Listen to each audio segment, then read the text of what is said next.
Welcome to the diSaaSter Recovery Podcast. I'm your host, Josh Santo, and this is the show where we reveal the untold horror stories and hard-learned lessons of software as a service startup life as told by the SaaS holes who lived through it.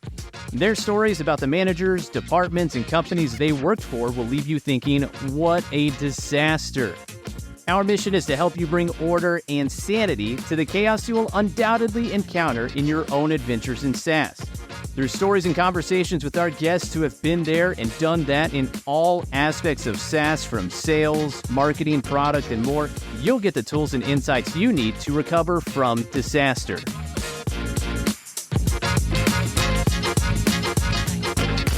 Today on the show, we're talking marketing and the importance of product marketing. We'll examine where marketing should start, the failures of a very common strategy in marketing. We'll talk about how being solely data-driven can negatively impact results. And finally, we'll cover the dangers of hopium and addiction to startup life.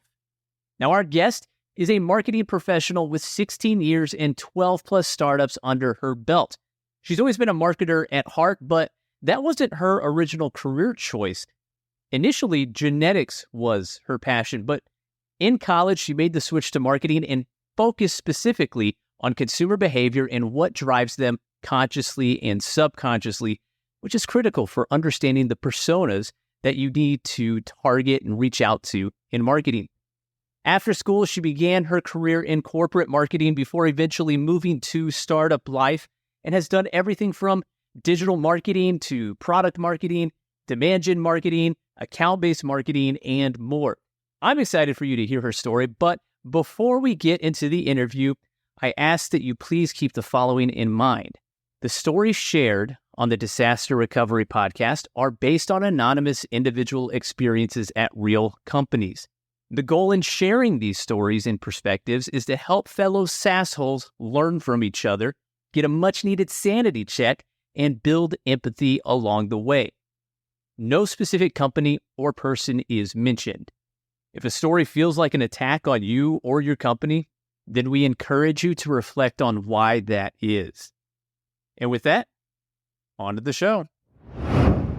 Welcome to the diSaaSter Recovery Podcast. I'm so glad that you decided to join us today. Now, I know you're kind of in between homes at the moment. You've got some renovations going on in Florida, although it does sound like, the places where you spend your time, Boston and Florida, you've got a lot of home projects going on. How's that been going for you? Yeah, I felt, this year I was taking a sabbatical to just relax and refresh. And then I thought, what better way to do that than to fully remodel the entire apartment? So lots of learning lessons along the way. I did this in Boston. I should have known better. But I thought maybe it might be easier considering the place isn't 115 years old down in Florida. But no, different set of issues. But it'll look great after. So I'll just keep the before and after pictures to see the difference and make myself proud. Has it felt refreshing and relaxing? It did until we were in the mess at construction, permitting, delays. It's like now the 1980s, the Money Pit movie. Mm-hmm. That's my life where everything is done in 2 weeks. 2 weeks is actually 3+ months. And that's just the norm. And it keeps going and going.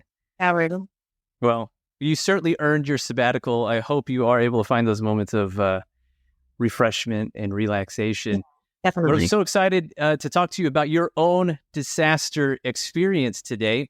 But before we get into that, the episode is going to center very much around marketing. And I'd love to start with you, with your experience in marketing across all aspects of marketing, across a wide variety of different types of companies, different sizes of companies, different products that you're bringing to different markets with different personas and all these other marketing terms. I'd love to simplify and start. How do you define marketing? Yeah, I think it depends on who I'm speaking to, right? So in simplistic terms, it's simply like creating an interest in a product and service and then getting prospective buyers to buy it. Simple enough, right? And there are tons of different facets of marketing. But for me, I think the special keyword is at the time and the focus is on the trend all great marketing actually originates from product marketing.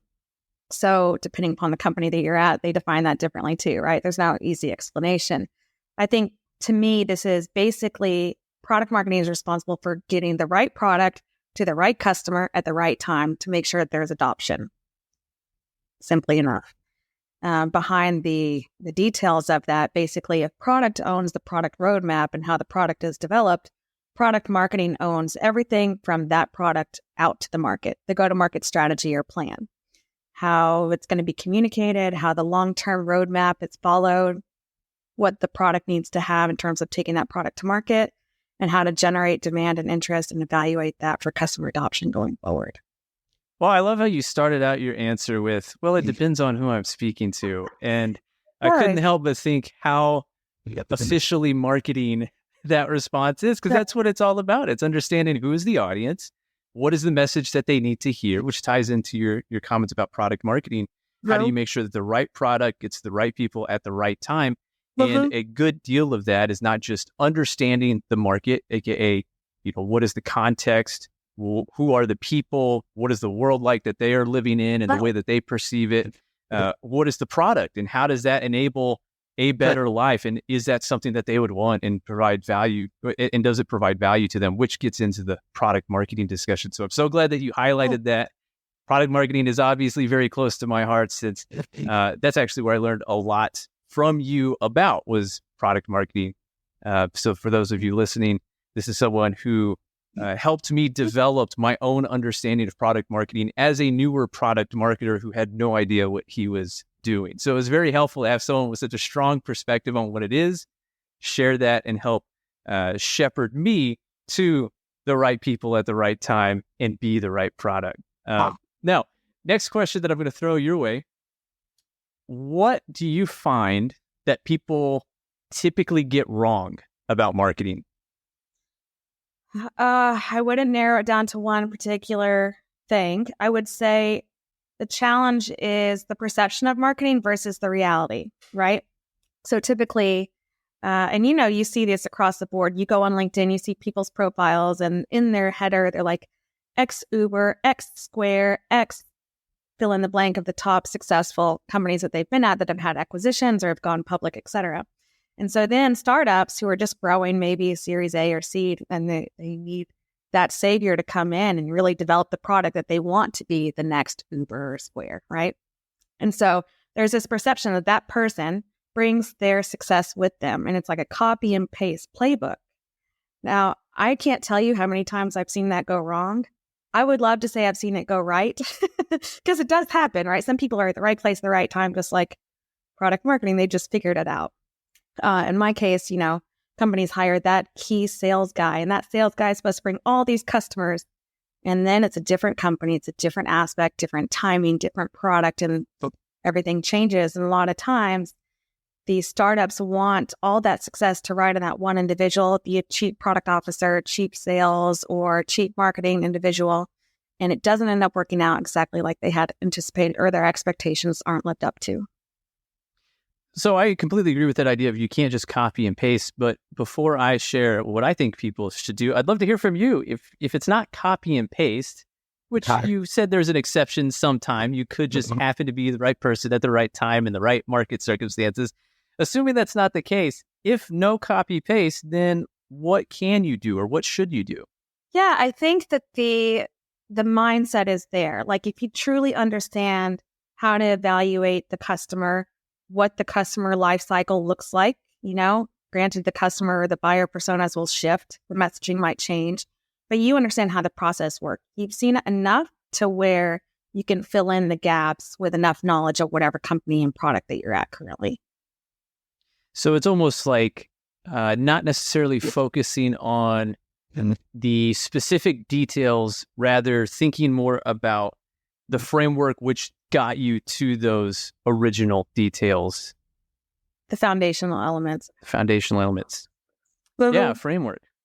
Where do you think this perspective comes from? Because like you mentioned, a lot of people are on LinkedIn, they'll post, I love that you called that out, X Facebook, X Uber, X Twitter. And sometimes you look and it's like, customer support, tier 1. It's like Yeah, true. You're still ex Apple, which is the case for me. I'm we're ex Apple, but right time, right? right time, right title, all that stuff. This idea of copy and paste, like you mentioned, decisions are often made. This person was successful in this role at this company. They drove these results. They must have the secrets that we need to come in and get those quick wins. Where does that perception come from? What are your thoughts there? I think by that time they feel like it's the person that makes the change and not the company, not the culture, not the reality or the market at that specific time. Perhaps before they hire those individuals, they report to a board, and when we talk about startups getting funding, we do the same thing. We say, who's the investment board that's invested in your company? And we lift off the top names, top VCs. And that's just kind of how it's driven. Like, it defines credibility if you have some really great names to show on your resume. And I think that's just how we're hardwired. We think somebody goes to a great Ivy League school. Wow, they must be smart. We don't know how they got there, perhaps, or we work with that person and we're like, maybe this isn't the right person. And through trial and error, I guess we just realized the pedigree that we're supposed to come with just doesn't live up to the expectation of what we have regarding the brand names. It's funny saying marketing brand names because that's basically what we focus on in marketing. So we're trying to tell ourselves not to do the same thing when it comes to hiring. And it's contradictory. And I don't really have the answer. I just feel like that's typically how things are done in education and professional environments. I'm struck by this term that I heard a lot in working with sales teams and developing sales content, social proof.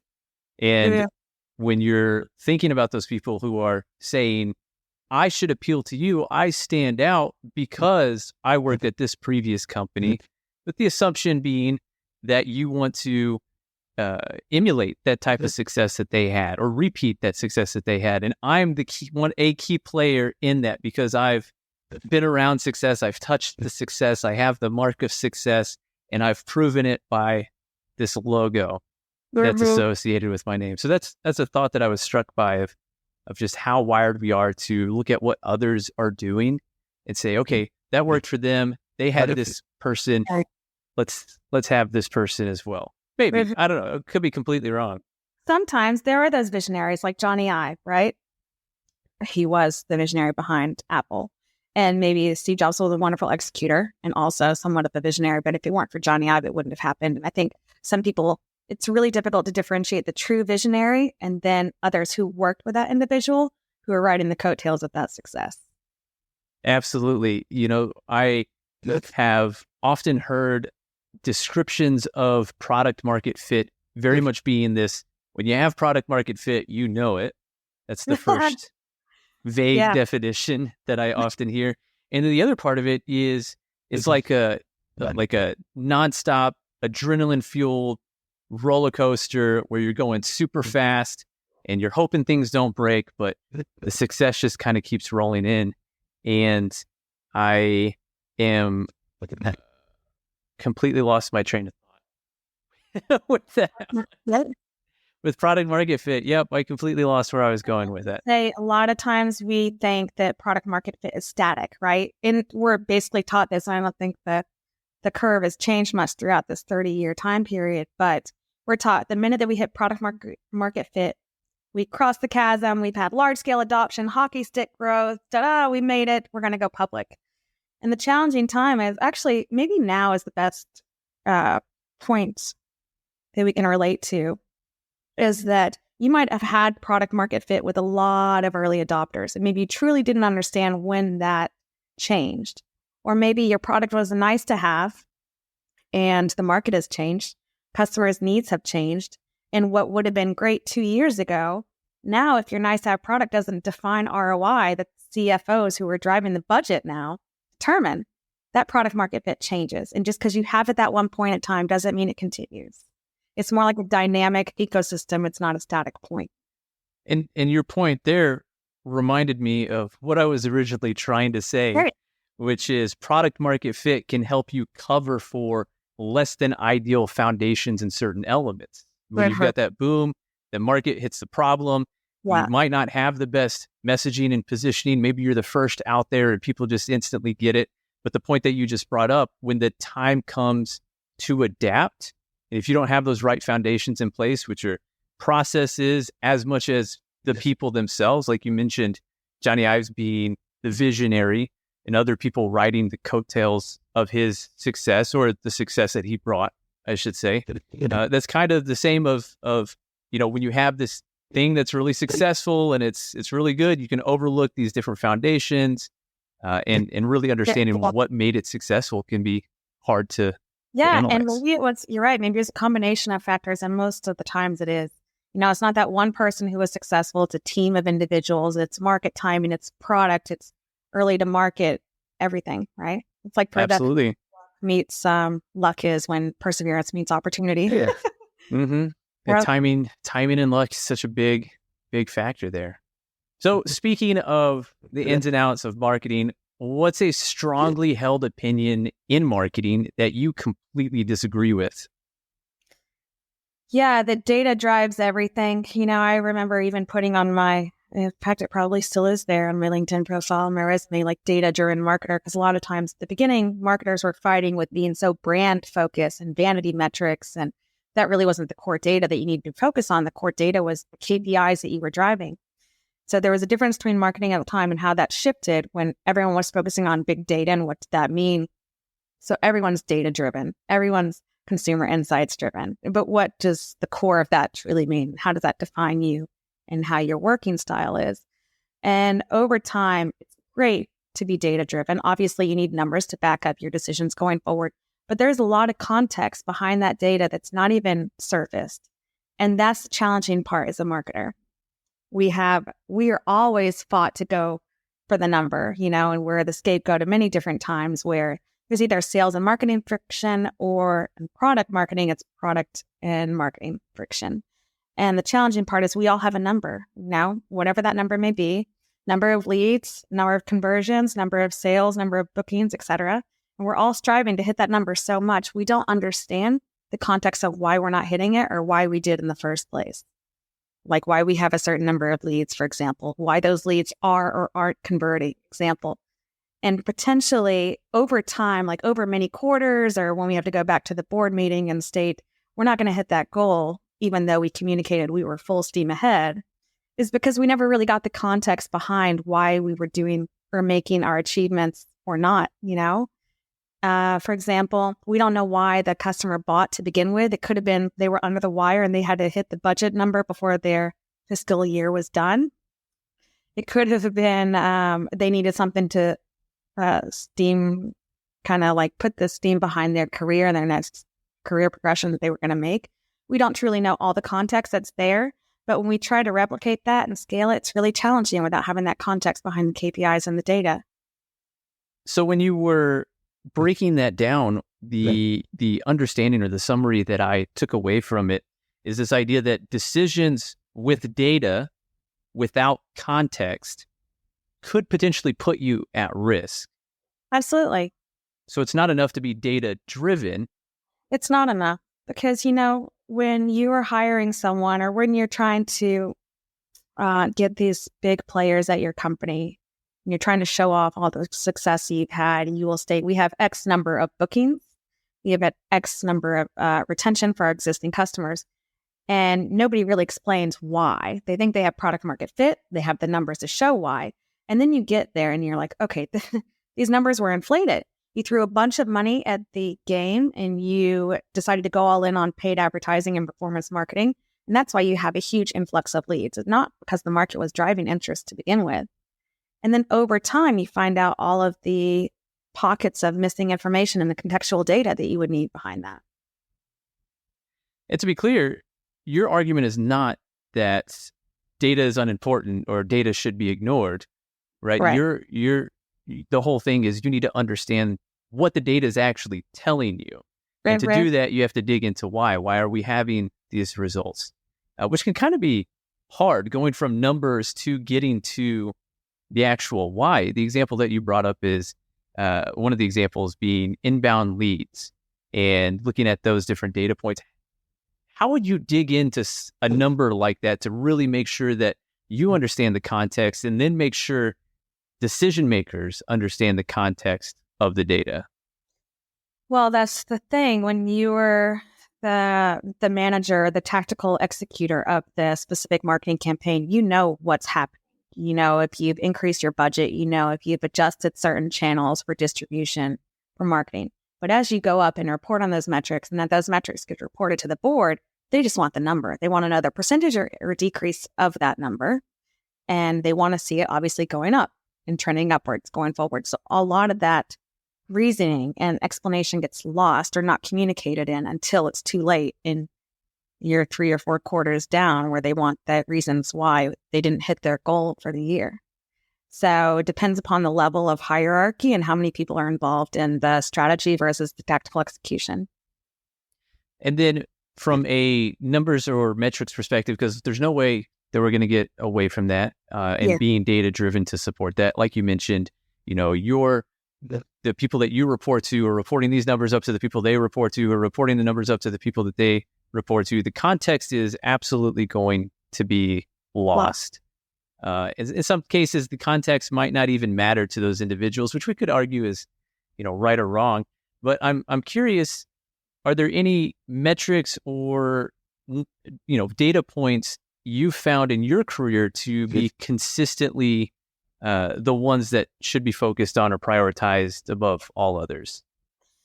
Yeah. So I think as a product marketer, I focus more on middle of the funnel metrics and bottom of the funnel metrics. When you compare product marketing with demand gen, demand's goal is to get as much interest top of the funnel at the beginning of the process, right? How many people come to our website? What's the conversion rate from those individuals to leads, et cetera?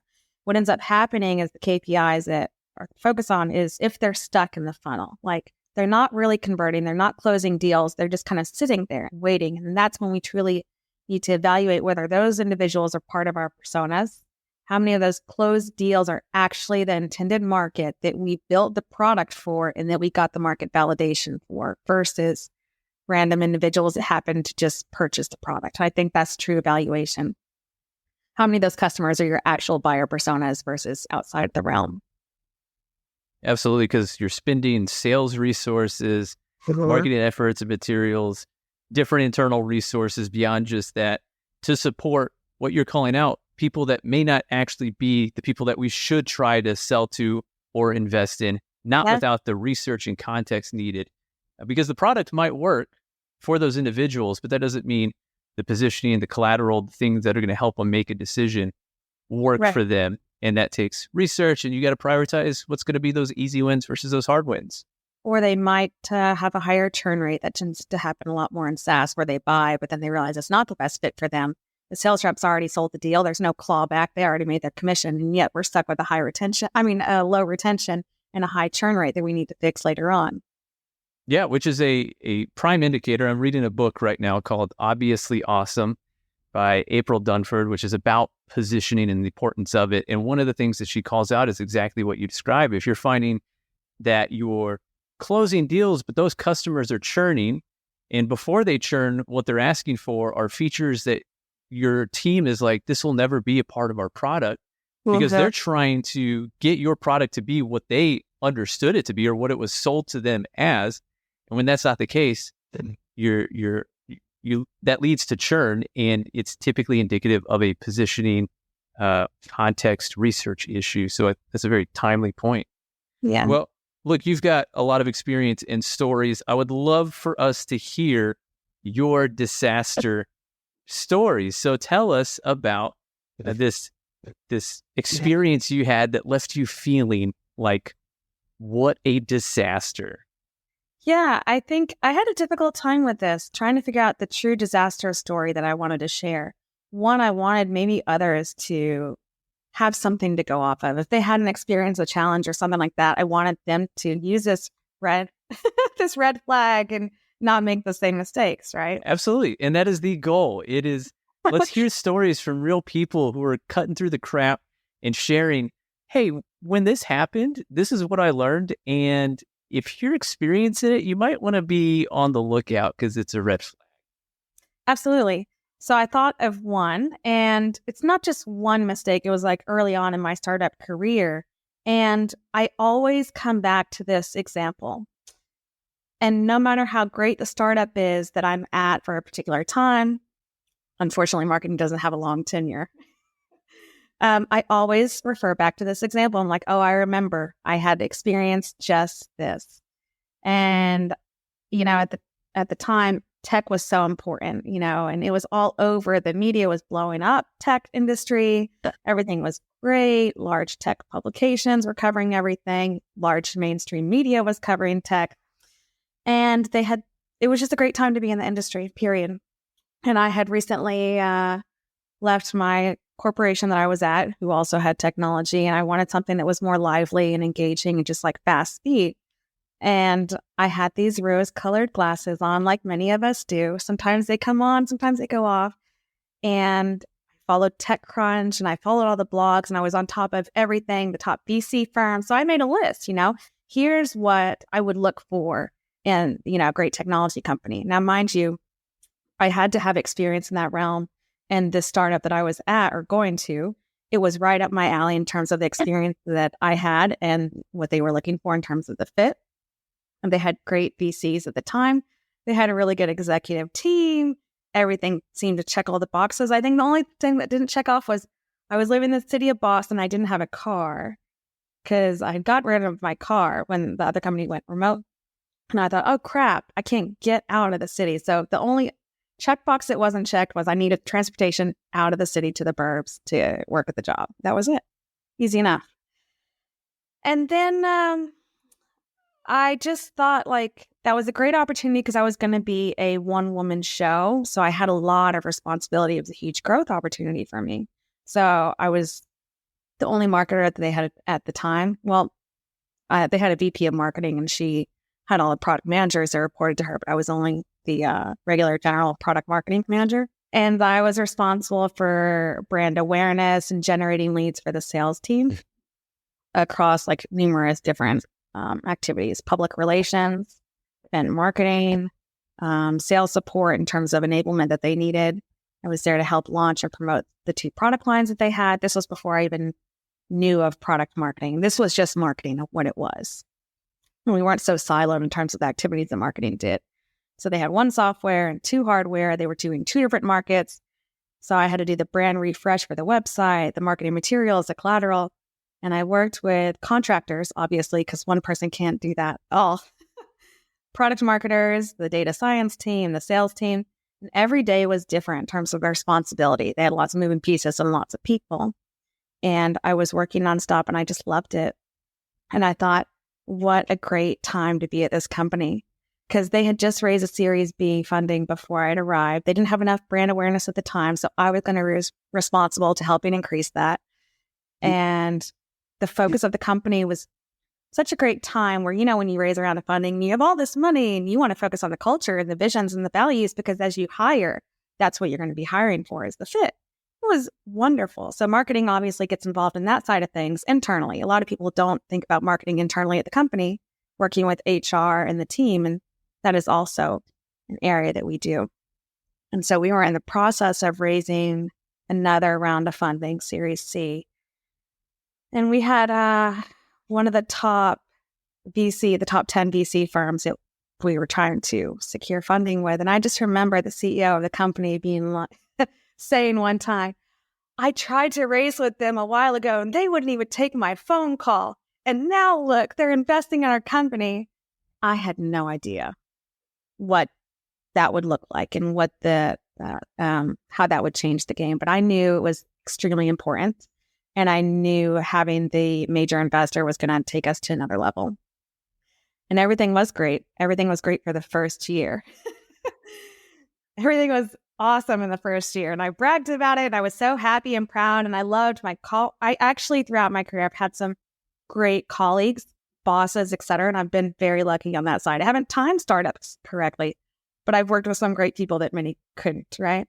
So I learned the ins and outs of the startups firsthand, and what I refer to as the smoke and mirror show. What we tell the world is our startup, what our positioning is externally, and then the behind the scenes stuff that we're reactively piecing together that we don't want anyone to know about.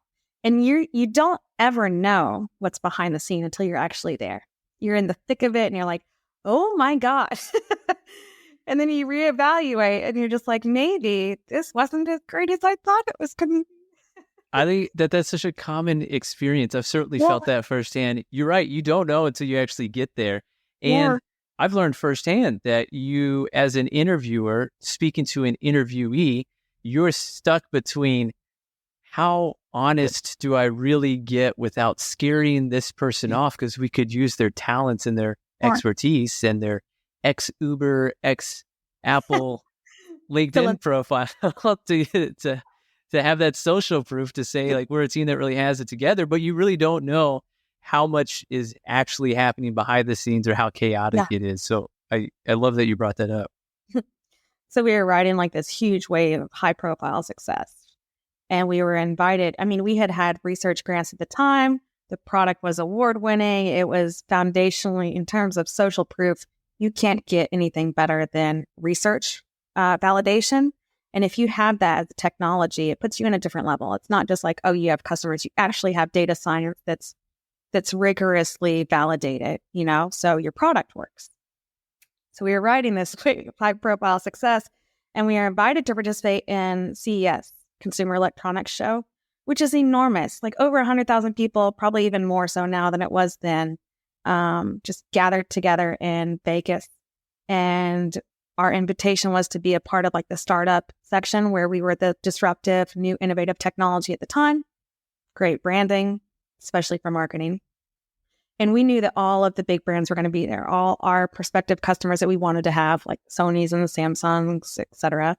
And then all of the market research partners who we were also selling to in the channel, they were also going to be there to see what new technology was on the market. So this was the perfect time to do a product launch. It's a big deal. You got me amped to just thinking about it.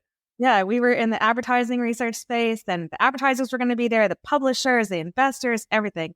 So it just made sense. It was very logical. And we had done this campaign with our advertising about like 8 or 9 months before that, where we had amassed enough data from our existing customers and market research partners where we could leverage that into a demo. So we had all these individual studies that were like piecemeal, and then certain ones that we could share and certain ones we couldn't. So that was, important in terms of getting all of the data that we needed. But we had to package all those pieces into one nice public-facing demo with a clean dashboard that was like exciting and entertaining and engaging, because when people come to your booth and everyone's spewing out the same messaging, you want to really stand out. When TechCrunch comes by your booth, you want them to do an interview with you at the time. TechCrunch was really important. Not that it's not now, but there's so many other publications out now. And so we were a small team. And like many startups, especially now, or even technology companies, we were heavily engineering driven, right? We had big backlog of customer feature requests. We had a big backlog of bug fixes.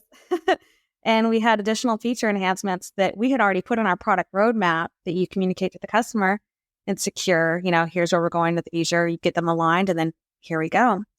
But because we were a small team and we were limited in terms of our resources, something had to give. And we knew if we were going to go all in across all departments, it was a big decision to do so. We had to shift our other priorities and go in on this one product launch. And we had to put Band-Aid fixes on everything else. And we had to hope that we had a great customer success team at the time. Thank goodness for them. And we had great customers, those ones who are pretty flexible in terms of like they'll let a lot of stuff slide because they believe in you and where your team's going.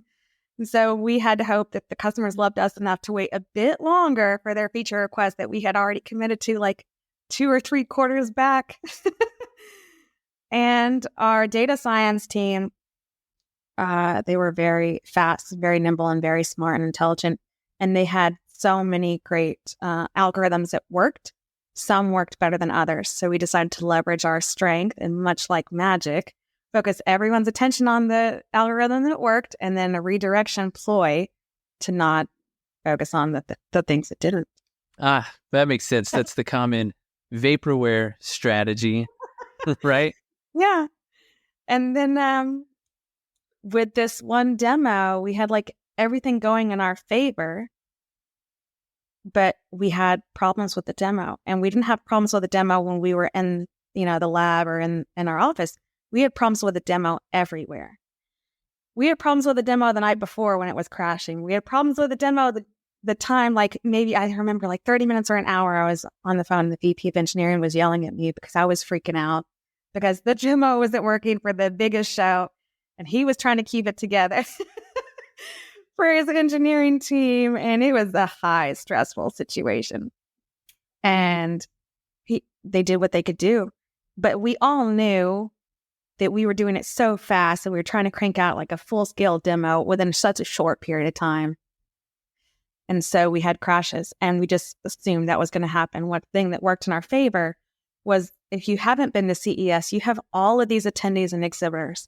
What you don't have is really great internet signal, So we just blamed the demo crashes on the poor signal instead of the reality of the bugs that we were having that we just couldn't fix in time. Thank goodness for that repositioning, I would say. Yeah, the redirection here. Obviously it can't work if the signal is overcrowded. You get that, right? What for yeah, of course. But give us your contact info. You're very interested. The marketing team will make sure that our sales team follows up with you in the appropriate manner. And that redirected. So it was great. We managed to work it out, and CES ended up being a huge success, just like we had anticipated, which thank goodness, because for everything that the team put into and all the hours worked and all the time and effort across the board at the whole entire company, like it worked out in the best way that it possibly could have for us. So thank goodness. And then we came back from the show. We were able to secure, when you go to a trade show, you spend a lot of money, fill in all the expletives that you possibly can because it's exhausting, it's expensive, and many times than not, you have a bunch of crap. You have some good leads in between the crap, and then you have to convince the team to follow up on everything. And it's exhausting, I'm surprised that after all these years, they haven't figured out a better way to deal with marketing and sales than trade shows. And so, we had partnership discussions that we didn't previously have or we weren't able to secure before the event. We had the large-scale brands I mentioned to you. They were coming to us as inbound leads instead of all of our outbound efforts. And we had the mainstream press. We had hit beyond the tech press. We had done the international press was actually asking for requested interviews. Fast Co, Forbes, Wired, Scientific Mag. And I was like, wow, this is bigger than I thought it was going to be. Yeah, that's a lot of success. When you started out the story, I was expecting a bit of a crash and burn, but despite the hiccups and the stumbles, it's great that you had a very successful outcome, including with all the redirection there. So, if this was so successful, what happened? The crash and burn came after. When you when you have all this success from an event or a strategy or a campaign, there's this huge high where you're riding and everyone believes in what you had originally anticipated. Your product success, product market fit to the extreme, and then all of the challenges start to arise when the wave of the high come down off of the hopium, I call it. And you have this hope and things start to break through that very, very thin layer of hope. And then when we got back after the demo, after the CES exhibit, we realized all the stuff that we had deprioritized, we were extremely behind. We had positioned it a little bit in a more optimistic manner than what it was. Our products still needed significant improvements.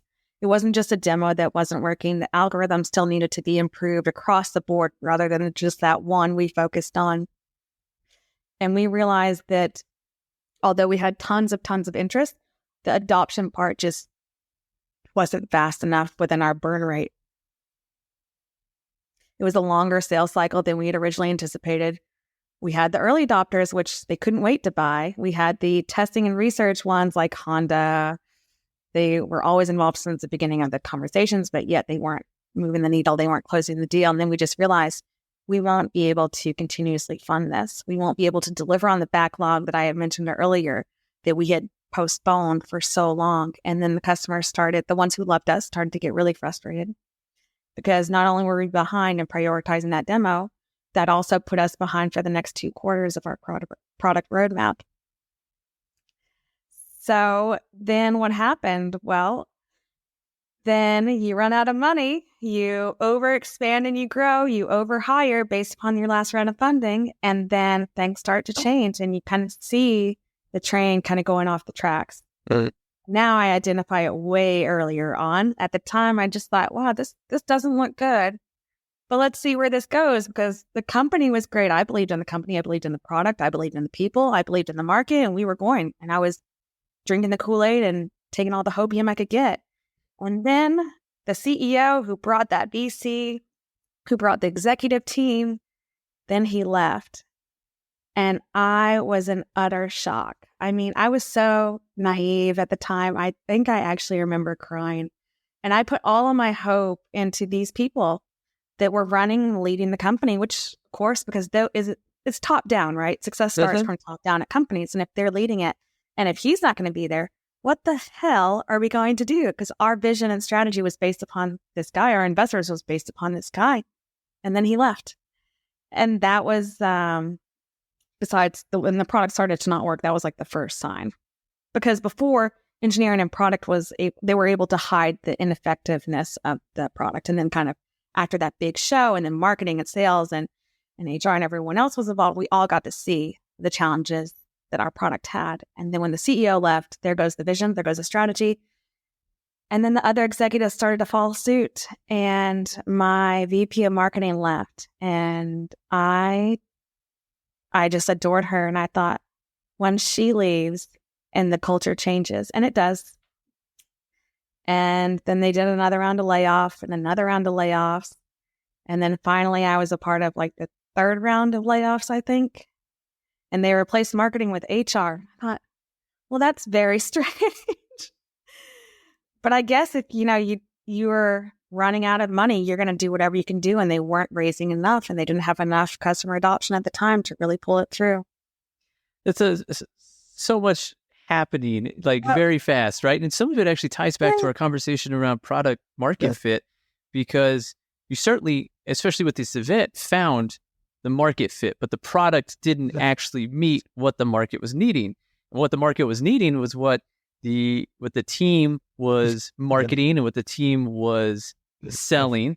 So it sounds like things started to get a bit oversold, over-marketed, and like you had mentioned before, prioritizing all these resources for this event took away from delivering on the success that customers needed, delivering the things that the customers needed.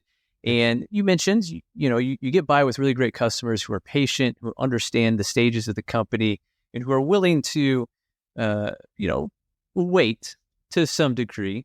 But at the end of the day, if we think of customer trust like a bank account, not only was the product being oversold and overmarketed, but the customer trust bank account was being overdrawn, essentially, constantly having to take trust out of it.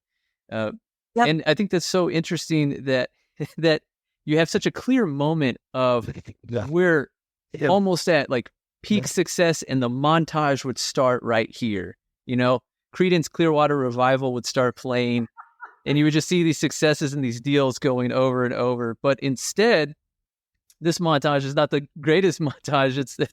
It's a plunge. It's what you described. You saw this start to tank, and calling out the fact that the CEO left and other execs left, and for whatever reason, that if that was their own choice or not, those are still very alarming signs. And then layoffs, alarming. And then finally, you got caught up in one of the rounds of layoffs. Yeah. And it was my first layoff, and I wasn't understanding at the time that it was based upon resource constraints and money constraints. And when you first get laid off in tech world, which is happening across the board beyond tech right now, but you think maybe it's a performance issue, and then you don't realize it's beyond you. It's going to happen anyway. Yeah.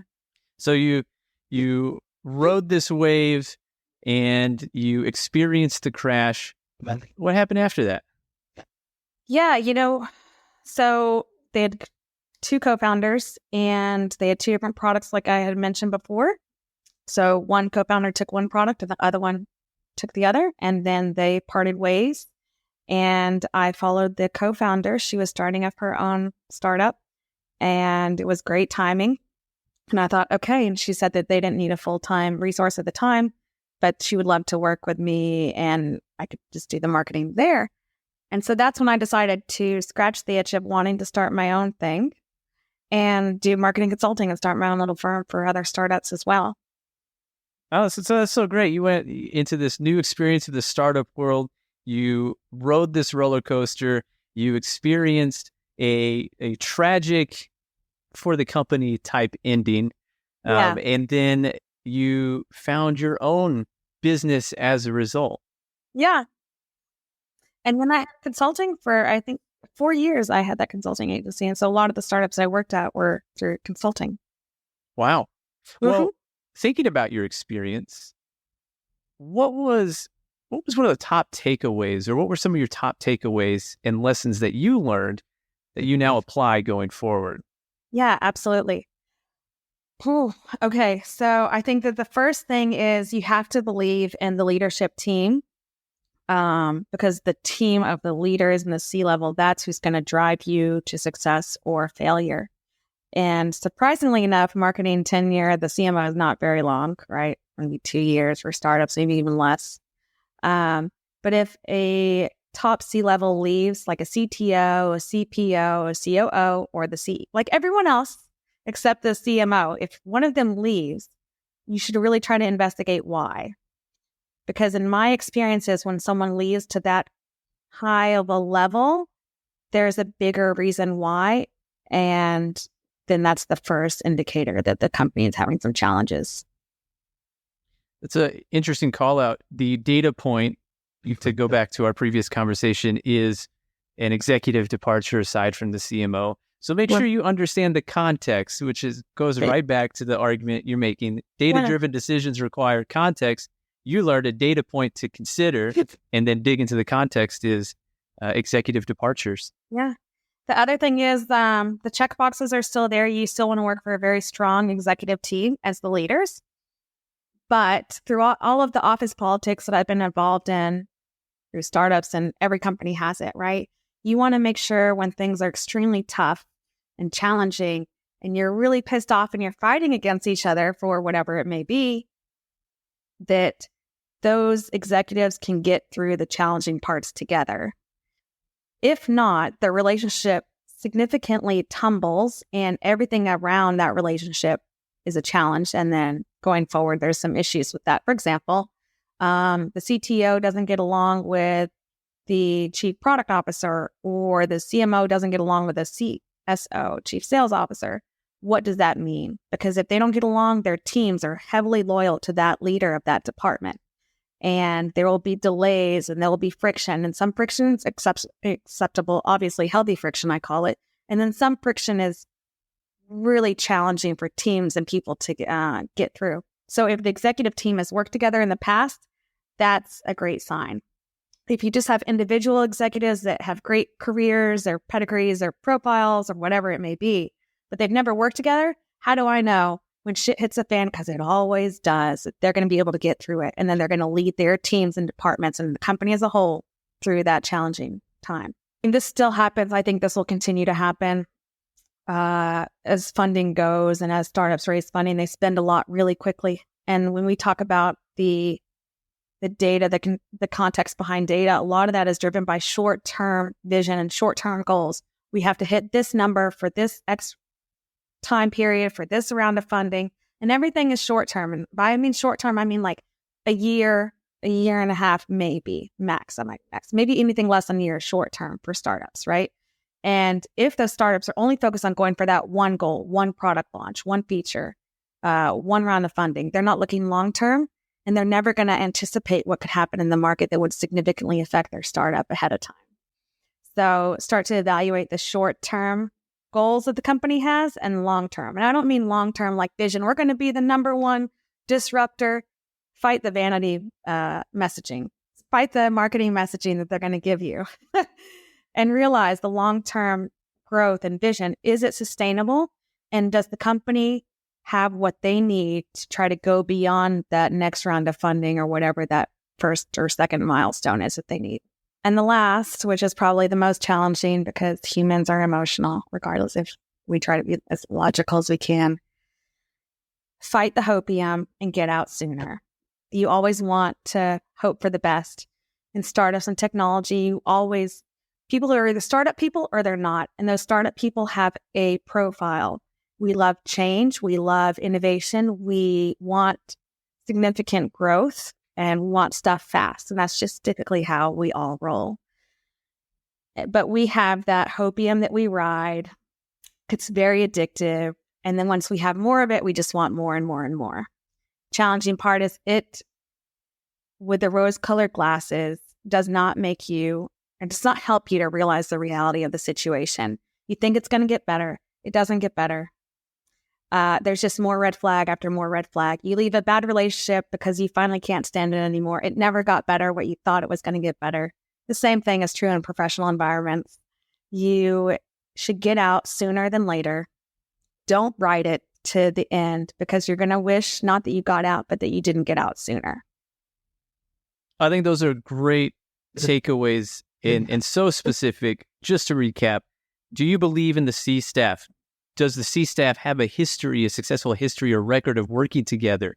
Can the top leadership get the other members of the top leadership team to effectively work together so that you can accomplish the goal, in which we'll get to with that idea of hopium? But I think that's such a great call out. Do you, as an individual, believe in the C staff, and do you believe that the C staff can work together successfully and effectively?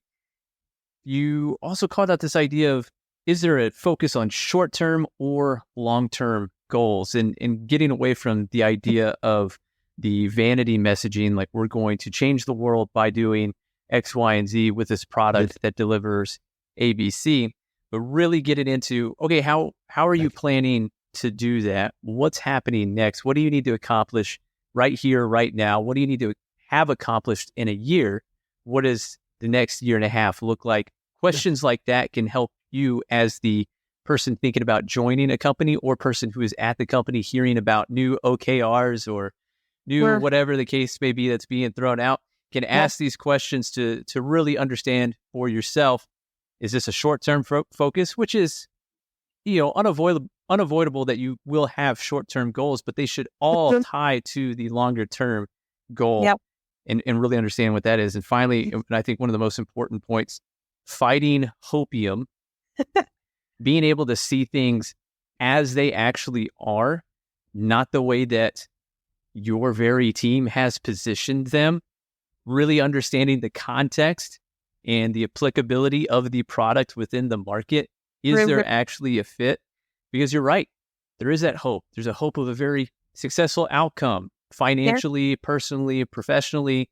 I would love to put X whatever on my LinkedIn and have that carry weight. And that ties to that idea of hopium. Am I going to get rich off of this? Am I going to change the world in a positive way and leave my mark? Those types of things. So I love that you called it out. You have to be aware of that. And really, sometimes the solution is just to get out sooner. Because I know I've been on the hook before. Cut your losses. The culture will change. More negative stuff will happen. You will become jaded. And then you'll resent how much you let affect you, even though you never anticipated it at the beginning. So get out while you still can. And spoiler alert, you can still get out. Yeah, we hear about the crash and burns, right? The big companies, the inflated numbers that they got funding for and they're being sued, or the ones that run out of money completely. We never hear about the majority of startups that are doggy paddling year after year, 8 years, 10 years, and that's not success. It just means somehow, some way, they're laying off enough people to keep their money.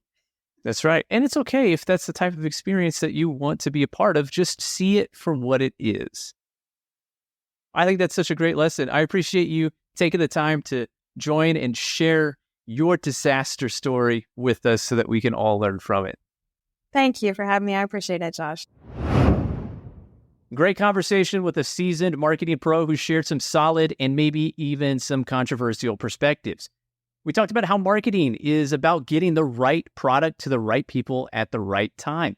And then we discussed that when it comes to marketers or sellers or executives or really any roles, You cannot copy and paste success. Instead, you must stick to building the right foundation at that company using frameworks and principles to guide efforts.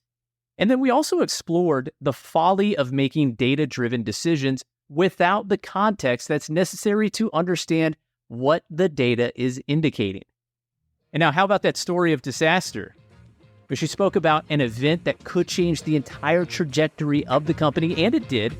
But the problem was that the decisions that were made were prioritizing short-term gain as opposed to long-term goals. And even though they discovered a market fit, it all came crashing down because the product could not live up to the hype, to the expectations, and to the overselling. And then came the plunge. And you heard those lessons that she learned directly about identifying the plunge and what to do about it. Now, before you go, please take a second and subscribe to the show. And let us know how much these stories resonate with you by leaving us a rating and a review in Apple Podcasts or Spotify or any podcast player of your choice. Also, share these lessons with a coworker or even a boss who's going through it with you. Who knows? Maybe your story of diSaaSter could be next.